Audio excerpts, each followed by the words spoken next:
Les actions du secteur finance sont-elles des valeurs à acheter, oublier ou mettre de côté?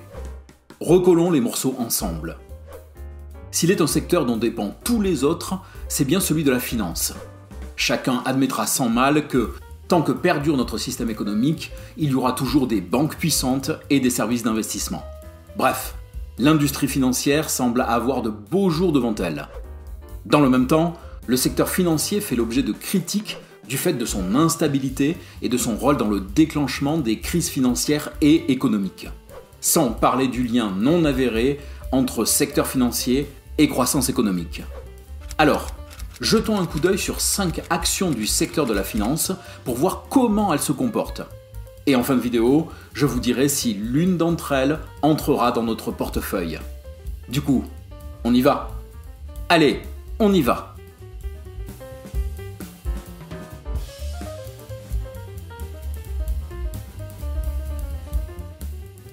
Bonjour à tous, je suis La Voix et vous êtes sur 1, 2, 3 Richesses, la chaîne qui vous apprend à investir même si vous avez peu de moyens et même si vous n'y connaissez rien.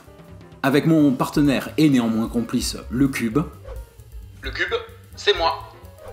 Voyons aujourd'hui si nous intégrons dans notre portefeuille bourse des valeurs du secteur financier.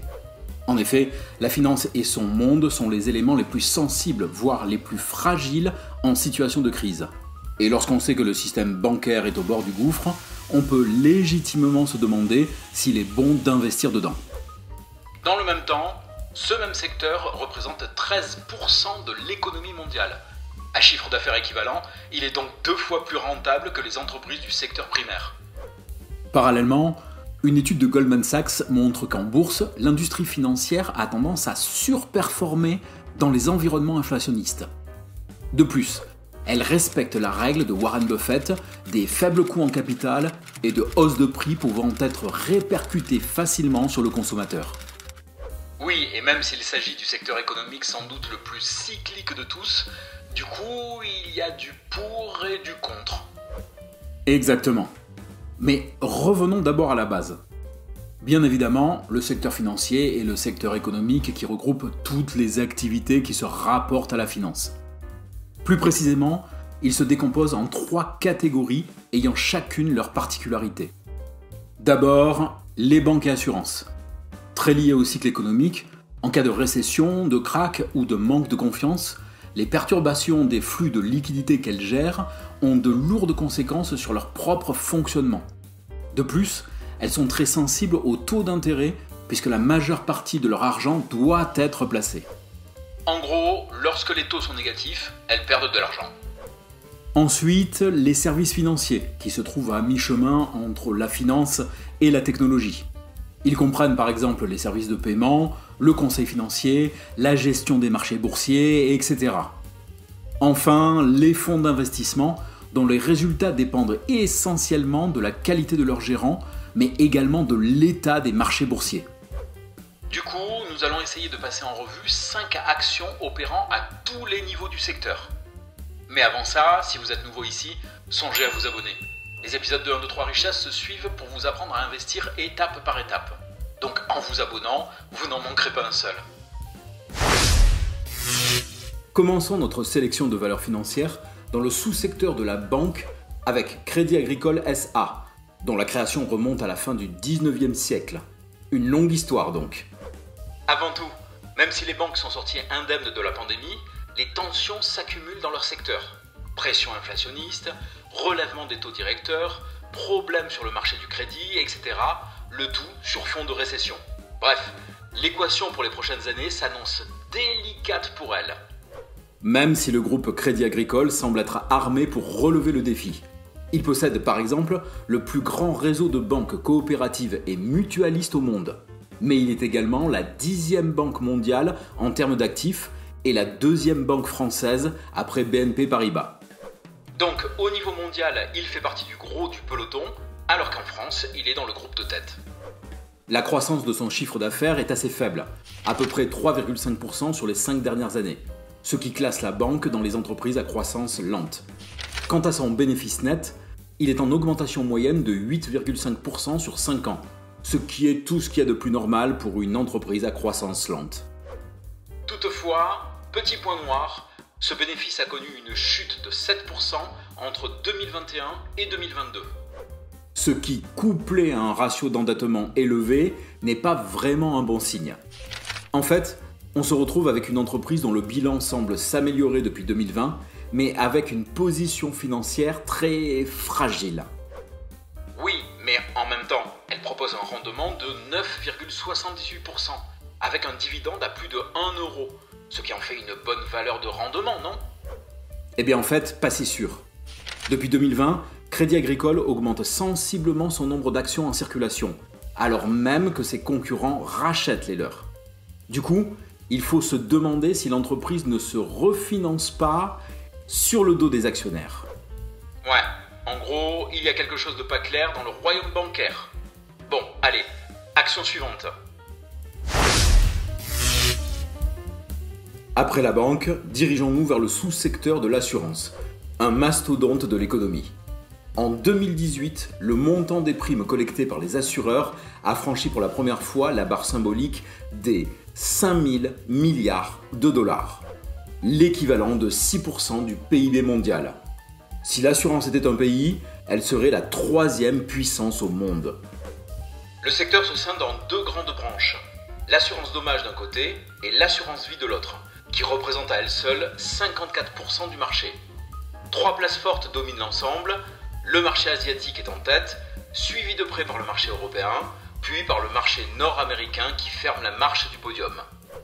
On est donc dans un domaine ultra dynamique, connaissant une croissance permanente au niveau mondial, européen et régional. De plus, c'est un secteur que la situation économique actuelle avantage. Les hausses tarifaires, près de 20% en 2021, étant excusées par l'inflation, alors qu'en réalité, elles n'ont pas de véritable raison d'être. Bref, dans ce paysage, AGA, c'est un groupe international proposant aux clients, particuliers ou professionnels, des produits d'assurance vie et non-vie. La société est le leader de l'assurance en Belgique, mais a connu un passé houleux, puisque issu du démantèlement de l'ancienne société Fortis. Alors, son chiffre d'affaires est sur une tendance baissière avec une croissance négative de moins 4,5% sur les 5 dernières années. Ça commence mal. Par contre, le bénéfice net est tendanciellement à la hausse, malgré 2 années noires en 2016 et bien sûr 2021. Là, on est plutôt sur un bon point. Mais c'est pas bizarre, un chiffre d'affaires qui baisse et un bénéfice qui augmente? Alors, même si ça peut sembler contre-intuitif, c'est tout à fait possible. À première vue, on a l'impression que l'entreprise ne va pas bien. Mais si les bénéfices sont plus importants que par le passé, c'est que le rendement a été amélioré. Ça peut venir d'une bonne gestion et d'une diminution des coûts ou, dans le cas de l'assurance, d'une augmentation des tarifs. Oui, donc en gros, ils vendent moins, mais à un prix plus élevé. Dans le même temps, ils ont une augmentation massive de leur dette depuis 2022. En fait, AGA a lancé en 2021 un grand plan de développement sur plusieurs années, avec notamment de nombreux investissements et une évolution régulière du dividende. Ce dernier a d'ailleurs un rendement de 8,3% avec un montant de 3 € par action. Le ratio de distribution de la société est relativement faible et peut lui permettre de tenir ses engagements. Malgré ça, et un bilan plus encourageant que prévu, le marché a sanctionné le titre qui a vu son cours baisser. Mais même si la société d'assurance a eu effectivement des résultats plutôt mitigés, elle peut offrir de belles perspectives d'évolution future. Ouais, à voir donc. Au fait, si la vidéo vous plaît, n'hésitez pas à la liker pour nous le faire savoir, mais aussi soutenir la chaîne. Un grand merci. La bourse connaît régulièrement des déséquilibres temporaires liés à l'inefficience des marchés et des prix dont certains peuvent profiter. Le jargon financier utilise alors le terme de free lunch ou repas gratuit, mais cette pratique porte en réalité le nom d'arbitrage. L'arbitrage est une opération financière destinée à assurer un gain positif ou nul de manière certaine en profitant d'écarts temporaires de prix constatés entre différents titres ou contrats. Par exemple, si l'action de la société Le Cube Inc. est cotée 100 $ sur la bourse de New York et 110 $ sur Euronext, il est possible d'utiliser ce décalage en achetant à New York avant de vendre quasi instantanément sur Euronext. Et même si on profite de l'écart de prix, il ne s'agit en aucun cas de spéculation. C'est même tout le contraire. L'activité d'arbitrage contribue à restaurer les équilibres et est donc indispensable au bon fonctionnement des marchés. ABC Arbitrage, créée en 1995, est donc une société française spécialisée dans la conception de stratégies d'arbitrage. Elle intervient sur la plupart des marchés boursiers européens, américains et asiatiques, et place au centre de son activité la technologie et l'ingénierie pour bénéficier de la vitesse essentielle à la capture des opportunités. Bon, le souci, c'est que son chiffre d'affaires est en baisse depuis 2020, même si la croissance est de plus de 13% sur les 5 dernières années. Et si on regarde le bénéfice net, son parcours est plutôt chaotique. C'est pas très bon tout ça, non ? En fait, pas forcément. Il faut comprendre une chose. L'activité d'arbitrage dépend étroitement de la santé, du niveau d'activité et de la volatilité des marchés. En gros, plus les marchés connaissent de mouvements et plus une entreprise d'arbitrage a des opportunités de gain. Si l'on revient au chiffre d'affaires, on constate qu'il a explosé en 2020 suite à la crise boursière liée au Covid-19. En réalité, il s'agit maintenant plus d'un retour à la moyenne que d'une véritable baisse. Donc, à mon avis, rien d'inquiétant au vu de son activité. D'ailleurs, même si le ratio d'endettement a augmenté entre 2020 et 2022, il est ridiculement faible. On peut dire que l'entreprise n'a quasiment pas de dette. Effectivement. Donc, avec un gros stock de liquidités et peu de dettes à long terme, la société se trouve dans une position financière très favorable. D'ailleurs, avec une marge brute de plus 100%, une marge d'exploitation de plus de 42% et un ratio de charge d'intérêt de moins de 1%, selon les critères de Value Investing Screener, nous avons une entreprise avec un très beau moat financier. Surtout que le rendement est actuellement de 6,95%. En plus, ABC Arbitrage verse un dividende trimestriel, ce qui est rare pour une société française. Et même si le taux de distribution est très élevé, plus de 80%, cela reste cohérent pour ce secteur. Par contre, nous avons ici une pure valeur de rendement, sur laquelle il ne faut pas compter pour tirer une vraie plus-value. Le business de ABC Arbitrage reste et restera imprévisible par essence. Pour autant, actuellement, le titre est plutôt sous-évalué, ce qui peut être une bonne opportunité pour investir dans une valeur de rendement avec une petite possibilité de croissance. Ah oui, c'est tentant. Mais il reste encore 2 titres à évaluer. Est-ce que vous avez en portefeuille des OPVCM ou des ETF ? Et avez-vous déjà pensé à investir dans les sociétés qui les émettent ? Je vous dis ça car le marché de la gestion d'actifs est actuellement en pleine croissance. Il pourrait connaître une augmentation de près de 30% d'ici 2028 et ainsi représenter plus de 40 billions d'euros. Et pour vous donner une idée de la somme astronomique que cela représente, petit rappel, 1 billion c'est 1000 milliards. La gestion d'actifs en Europe est principalement concentrée dans 6 pays. Royaume-Uni, France, Allemagne, Suisse, Pays-Bas et Italie, qui représentent à eux seuls environ 85% de l'industrie.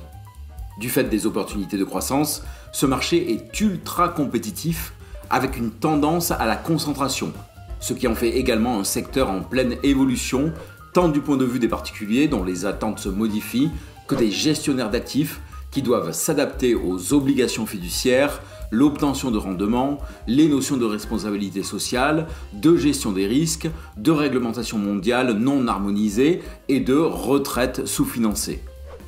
C'est dans ce cadre qu'évolue Amundi, société opérant en tant que filiale du Crédit Agricole et issue, justement, de la fusion entre les activités de gestion d'actifs du dit Crédit Agricole et ceux de la Société Générale. Son palmarès est pour le moins impressionnant. Leader français en capitalisation boursière des entreprises de services financiers.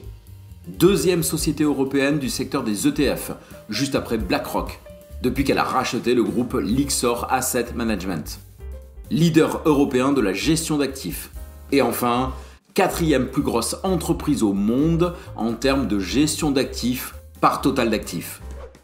Bon, on va pas se mentir, Amundi est un pilier de l'industrie financière et une épine dans le pied de l'hégémonie de BlackRock. Son chiffre d'affaires connaît une belle évolution, même si la croissance n'est pas extraordinaire, pour l'instant. Mais si les prévisions s'avèrent exactes, la suite pourrait représenter une belle surprise. Et effectivement, le bénéfice suit à peu près la même évolution. Et même si sa croissance a baissé en 2022 du fait de l'impact de la guerre en Ukraine, ici c'est bien l'évolution du secteur qui nous intéresse. Bon, en plus, elle gère très bien sa dette. De base, faiblement endettée, elle se permet même de la réduire depuis 2020. Parallèlement, et comme ABC Arbitrage, elle possède un beau moat financier. Une marge brute à plus de 43%, une marge d'exploitation de plus de 26% et un ratio de charge d'intérêt de moins de 4%. Et pour finir, cerise sur le gâteau, son rendement est de 7,35% avec un dividende qu'elle peut tout à fait se permettre de maintenir. Perso, je me laisserai bien tenter. Mais il nous reste encore une valeur dans le sac, et pas des moindres. L'assurance crédit est une forme de protection permettant de garantir le règlement de factures aux entreprises ayant accordé des délais de paiement à leurs clients en cas de défaillance de ces derniers. Le marché de l'assurance crédit est aujourd'hui estimé à 8 milliards d'euros. Il s'agit avant tout d'un marché court terme dont le risque majeur pour l'assureur est celui du défaut de paiement. À l'heure actuelle, 3 leaders mondiaux représentent plus de 70% des primes totales. Euler Hermès, aujourd'hui Allianz Trade, possède 31% des parts de marché. Atradius, filiale de Grupo Catalunya Occidente, en a 24%. Enfin, Coface représente 16%. Les assureurs dits de niche se partagent ensuite le reste du marché. Ces 3 leaders bénéficient d'une implantation géographique à travers le monde très étendue, avec l'Afrique, l'Asie-Pacifique, l'Amérique latine, le Moyen-Orient, l'Amérique du Nord, l'Europe du Nord, l'Europe de l'Ouest, l'Europe centrale. Et Coface, la valeur qui nous intéresse, bénéficie du maillage le plus dense avec des bureaux en propre ou des partenaires dans presque 100 pays. La compagnie française d'assurance pour le commerce extérieur, Coface, est donc une entreprise spécialisée sur l'assurance crédit et créée en 1946. Le chiffre d'affaires de Coface connaît des fluctuations à la hausse comme à la baisse, mais reste sensiblement au-dessus du milliard d'euros. Elle a d'ailleurs annoncé très récemment ses résultats 2022 avec 1 milliard 812 millions d'euros de chiffre d'affaires et une progression de 13,4%. Cette progression est confirmée par le bénéfice net qui, si on ne tient pas compte des suites de la pandémie, connaît une croissance plus que satisfaisante. Parallèlement, elle gère une faible dette, bien qu'en augmentation depuis 2021. Du coup, cela fragilise sa position financière, même si dans le même temps, son bilan global semble s'améliorer. Tout à fait. Parallèlement, elle offre un bon moat financier avec une marge brute bien supérieure à nos 35% nécessaires, une marge d'exploitation de 37% et un ratio charge d'intérêt extrêmement faible. Du coup, avec un rendement de plus de 11%, on peut être tenté. Mais l'entreprise a quand même un passif de dividendes instable. Le choix va donc être aujourd'hui assez difficile s'il y a un choix à faire. Alors, investir dans le secteur financier est-il une bonne ou une mauvaise chose pour notre portefeuille ? Parfois, certaines personnes me disent que si le système économique s'effondre, je perdrai tout mon argent investi en bourse et que cela ne sert donc à rien. En même temps, c'est vrai que c'est un peu le risque qu'on prend. Sauf que l'argument ne tient absolument pas. Car si le système économique s'effondre effectivement, dans ce cas nous perdrons tout notre argent, mais ceux qui n'investissent pas également. Par contre, s'il perdure, alors là nous sommes gagnants et de loin. Je vois ce que tu veux dire. Donc on peut étendre le raisonnement au secteur de la finance lui-même. Exactement. Car même s'il est en première ligne des problèmes, s'il s'écroule, à mon avis, le reste de l'économie suivra le même chemin. Après, l'idée est bien d'y entrer, mais d'une façon intelligente par rapport à ta stratégie. Du coup, dans la première grande étape de la construction du portefeuille, on vise le rendement afin d'augmenter sensiblement ma capacité d'investissement, actuellement relativement faible. Parallèlement, L'objectif est d'obtenir une allocation d'actifs équilibrée, à la fois en termes de secteur d'activité et de répartition géographique. Et comme on se focalise sur le volet Europe, on privilégie le PEA pour bénéficier des avantages fiscaux de l'enveloppe, même si la stratégie reste valable au sein d'un CTO. Pour l'instant, nous sommes investis sur 3 grands secteurs au travers de 4 entreprises.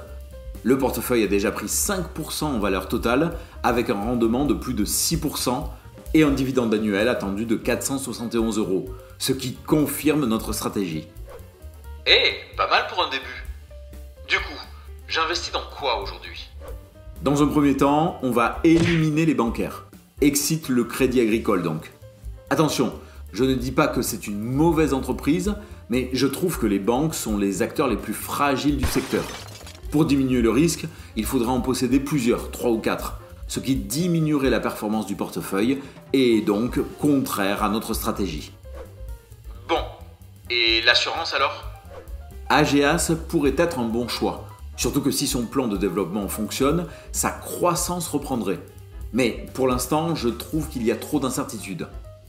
Coface est alléchante, mais là aussi, son bilan reste actuellement fragile. À nouveau, ces sociétés ne sont pas à rejeter, mais comme nous cherchons à stabiliser le rendement, elles ne correspondent pas, pour l'instant, à ce que nous cherchons. D'accord. L'idée est donc de garder des entreprises en watchlist et le jour où la stratégie d'investissement match avec l'analyse, on peut alors entrer, c'est ça? C'est ça. D'ailleurs, on a une vidéo qui explique comment évolue un portefeuille avec le temps. Bref, reste ABC Arbitrage et Amundi. Du coup, tu en penses quoi, le Cube? Alors, les deux sont de bonnes sociétés, mais ne jouant pas dans la même catégorie de capitalisation. ABC Arbitrage propose plusieurs versements de dividendes au cours de l'année, ce qui correspondrait plus à notre objectif de rendement, mais elle offre de faibles possibilités de croissance sur le long terme. Du coup, Amundi me semble plus mature, avec plus de possibilités de croissance et un plus gros rendement. Très bien. Nous entrons donc sur Amundi avec le même montant que les autres investissements.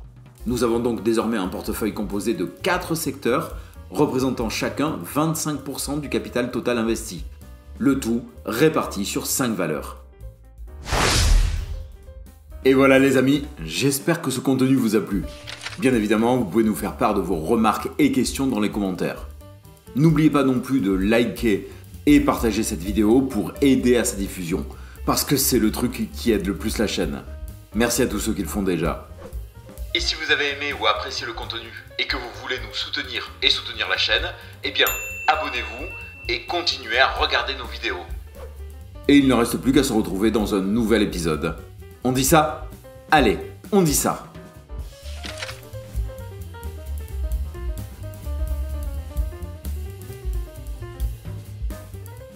Mais en fait, j'achète des actions d'une entreprise qui achète des actions d'entreprise. C'est bizarre, mais c'est top. Après, il faut faire attention quand même. Comme on dit, en bourse, on monte par l'escalier et on descend par l'ascenseur.